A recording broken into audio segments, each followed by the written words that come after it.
កូនខ្មែររស់លើទឹកដីខ្មែរពូជខ្លាំងពូកែមិនតក់ស្លុតបើមានជាតិណាមកប្រយុទ្ធកូនខ្មែរចិត្តមុតមិនរញរាកូនខ្មែរហ៊ានស្លាប់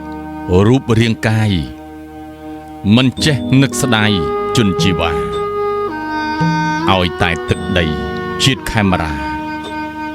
គេពីដូនតាគង់វង្សនៅទឹកចិត្តកូនខ្មែរខ្លាំងពេកក្រៃតស៊ូរាល់ថ្ងៃការពីផៅពូជពងដូនតាតកូនចៅ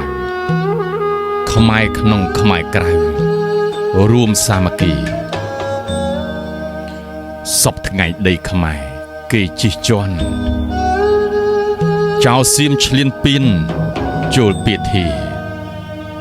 ធ្វើឲ្យរាជខ្មែររងវេទនា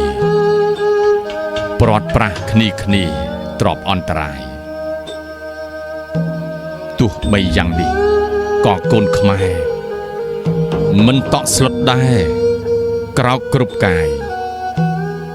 ដៃកាន់អាវុធស្ទុះប្រញាយមិនឲ្យជាតិខ្លាយជាអ្វីឡើយទឹកចិត្តកូនខ្មែរនៅពេលនេះមិនទាល់ចំណេះនៅកន្តាយរួមកម្លាំងគ្នា